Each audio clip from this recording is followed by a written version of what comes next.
Bismillahirrahmanirrahim. Assalamualaikum warahmatullahi wabarakatuh. Alhamdulillahi rabbil arsyil karim alladzi khalaqal insana fi ahsani taqwim wa fattarahum bid-dinil qayyim huwa alladzi adkhalal mu'minina fi jannatin na'im wa adkhalal kafirina fin naril jahim.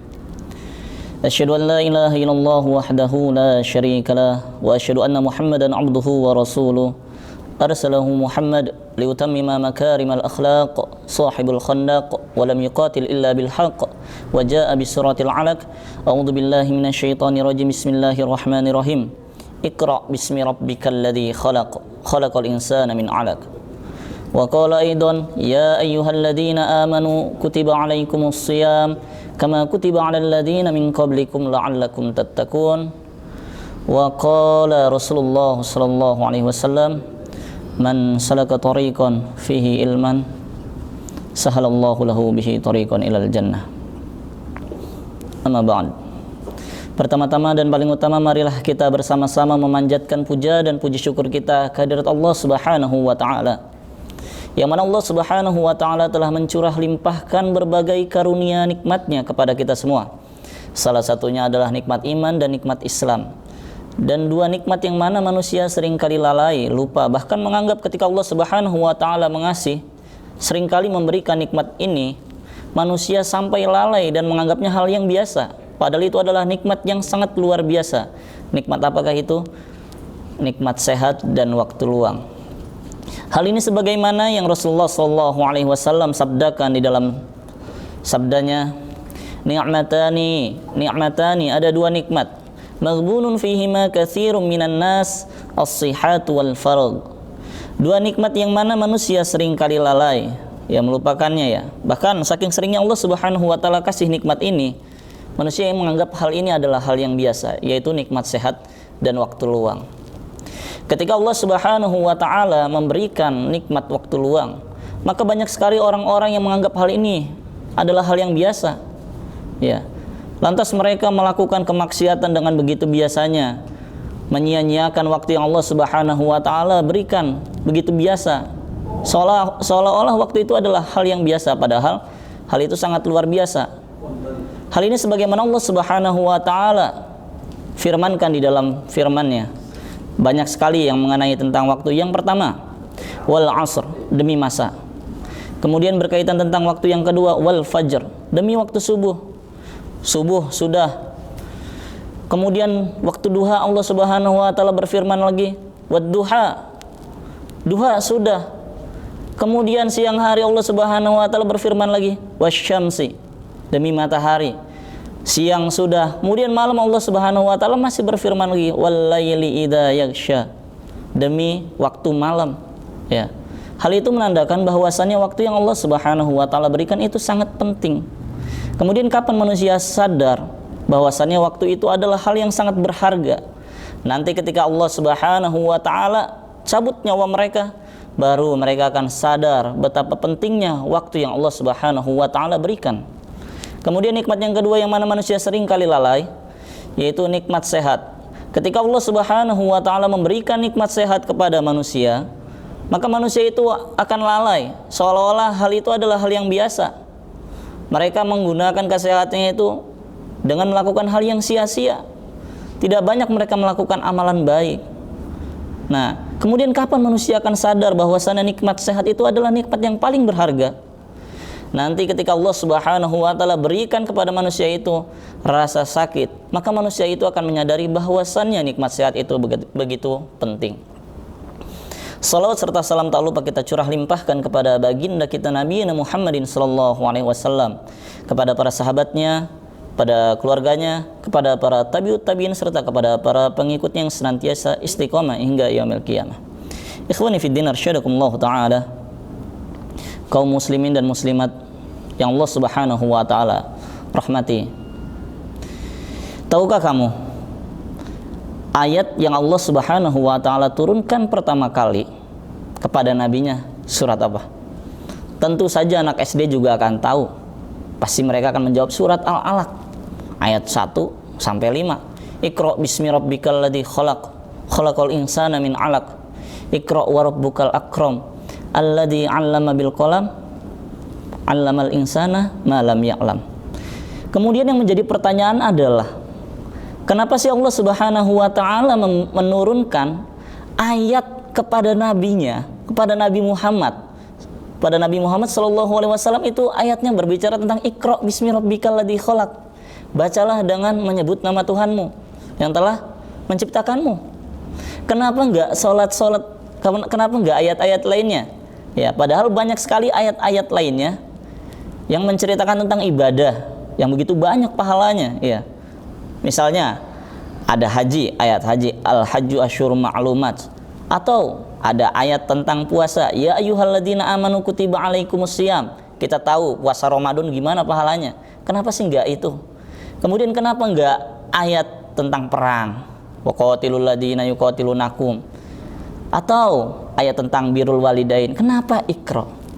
Kenapa yang pertama kali Allah Subhanahu wa taala turunkan kepada Nabi Muhammad adalah Iqra? Padahal kita tahu bahwasannya Nabi Muhammad sallallahu alaihi wasallam adalah nabi yang ummi, ya, tidak bisa baca, tidak bisa menulis. Tapi tidak bisa membacanya Nabi dan tidak bisa menulisnya Nabi adalah suatu rahmat kelebihan buat Nabi. Beda halnya dengan kita. Ikhwan fillah arsyadakumullah taala. Saya akan menjawab tentang kenapa Allah Subhanahu wa taala menurunkan ayat yang pertama itu surat Al-Alaq yang bunyinya bacalah, bukan ayat tentang sholat, zakat, puasa. Ikhwan fillah arsyadakumullah taala, kaum muslimin dan muslimat dimanapun berada, berikut ini adalah cerita kiasan. Suatu ketika hiduplah seorang pemuda, ya, pemuda sebut saja namanya Kabayan. Kabayan ini adalah pemuda yang deso, yang tinggal di pelosok dan katro.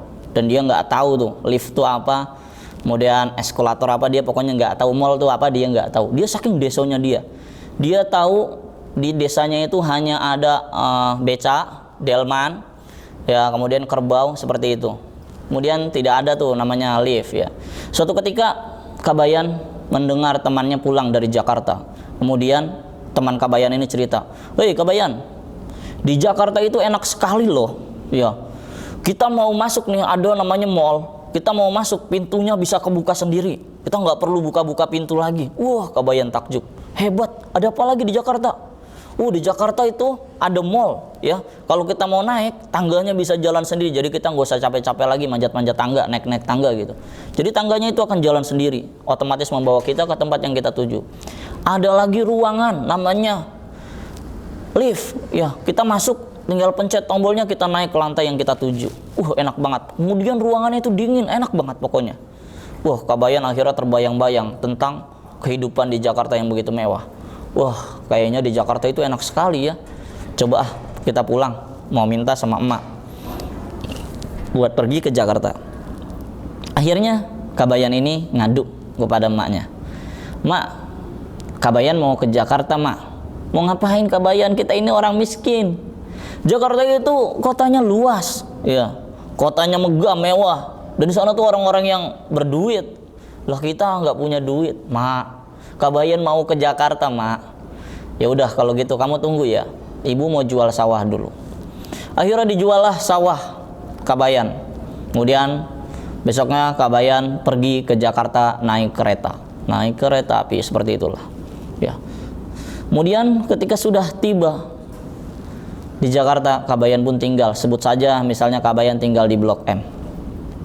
Ketika Kabayan sudah tinggal di Blok M, keesokan harinya pada pagi hari ibunya nyuruh Kabayan untuk belanja ke pasar. "Kabayan, sini nak, kamu beli bayam, beli ayam, beli tempe, ya. Kalau udah kamu terserah, kamu mau jalan-jalan, terserah kamu jalan-jalan nggak apa-apa, lihat-lihat Jakarta, mumpung kamu ada di Jakarta."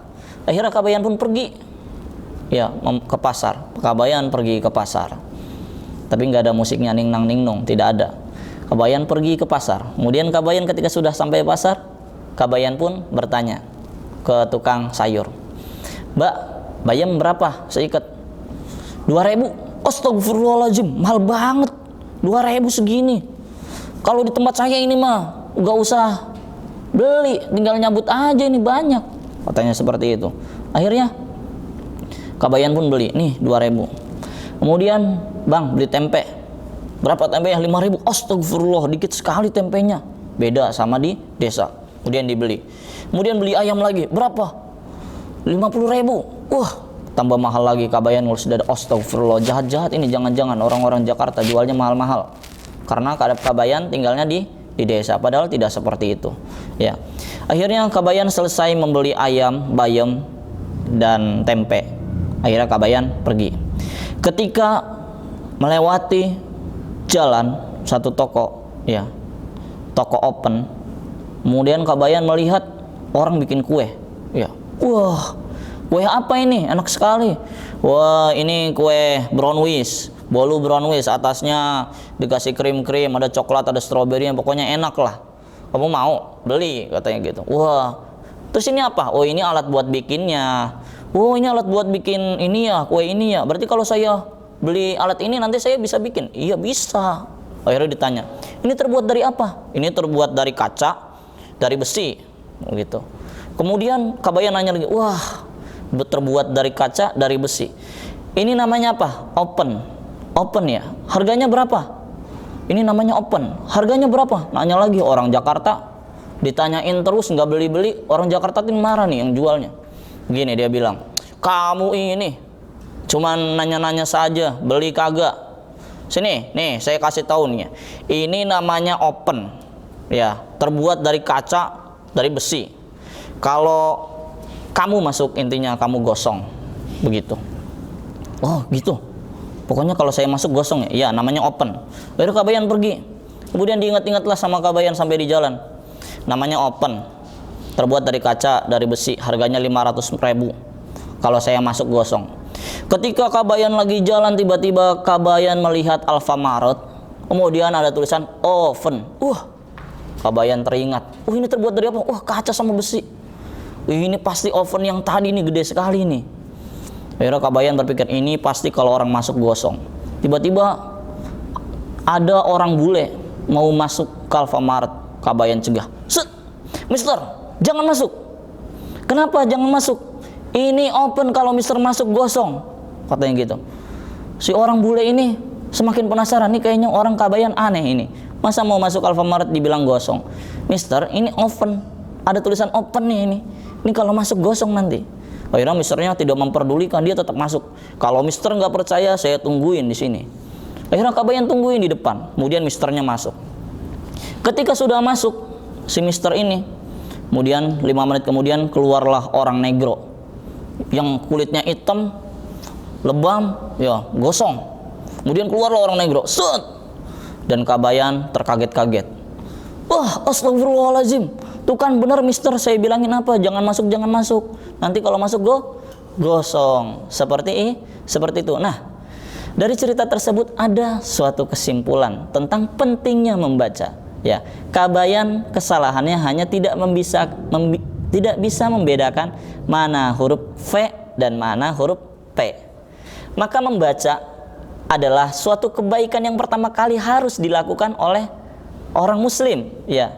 Maka ketika Allah Subhanahu wa taala menurunkan Iqra bismi rabbikal ladzi khalaq, bacalah dengan nama Tuhanmu, maka itu adalah salah satu perintah diwajibkannya bagi seorang muslim untuk belajar, ya. Kurang lebihnya mohon maaf. Semoga apa yang disampaikan bermanfaat. Semoga kita semua menjadi generasi yang suka membaca, apalagi di bulan Ramadan ini. Tentu saja kita harus banyak-banyak membaca, terutama membaca Al-Quran. Sebagaimana Rasulullah SAW bilang, Iqra'ul Quran fa innahu ya'ti yaumul qiyamah syafi'an li ashabi. Bacalah Al-Quran karena sesungguhnya dia akan menjadi syafaat di hari kiamat bagi pembacanya. Aqulu qouli hadza astaghfirullahaladzim li wa lakum. Subhanakallahumma wa bihamdika asyhadu an la ilaha illa anta astaghfiruka wa atubu ilaik. Billahi taufiq wal hidayah wa ridha wal inayah. Astaghfiru minkum katsiran idza wajadtum minni al akhta wal ghalatat. Wal akhir assalamualaikum warahmatullahi wabarakatuh.